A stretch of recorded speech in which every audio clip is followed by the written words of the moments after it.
When you saw the cover of this video, you probably thought, clickbait? Or can a Marvel character have a dinosaur? You're right. We come across this kind of fiction all the time online, but this time it's different. This isn't fiction. You're looking at a dinosaur that actually lived. The paths of the scientific world and popular culture sometimes intersect in ways we never expect. Today, we'll take a closer look at one of the most striking examples of that intersection, that inevitable name. Let's travel to the Brazilian lands of the late Cretaceous period and unravel the mystery of this oddly named theropod, Thanos simonatoi, together. Popular culture has a fascinating influence on science, particularly paleontology. When a new species is discovered, naming it is left to the imagination of the scientists who discovered it. There are many dinosaurs that have leaped from the worlds of cinema, comic books, or literature and into the scientific literature. Gojirasaurus, named after Godzilla, or the Meraxes gigas, named after a dragon from the book Ice and Fire, are just a few examples.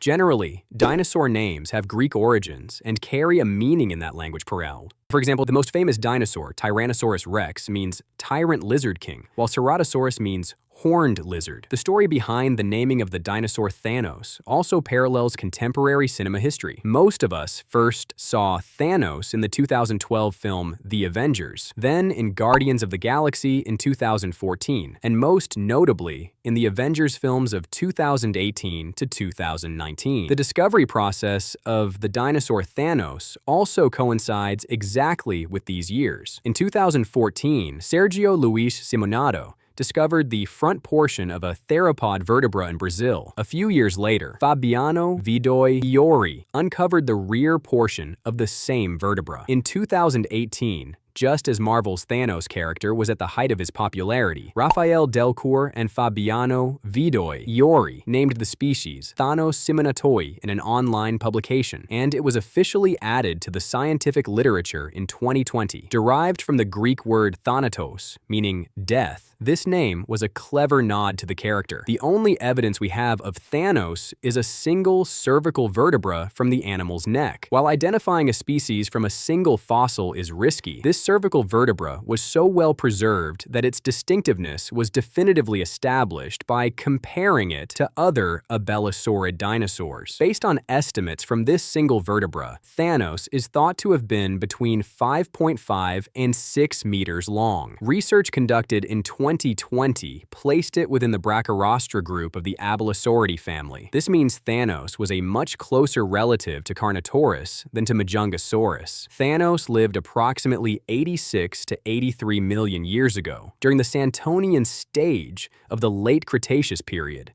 in what is now Brazil. At that time, South America was the arena of massive titanosaurs and the terrifying abelosaurids that hunted them. It may not have been as massive as a T-Rex, but Thanos was one of the undisputed predators of its ecosystem. Paleontology isn't just about digging up the past. It shows us how even a single fossilized bone unearthed from the ground can share its name with a modern cinematic icon, and how science and popular culture can intertwine.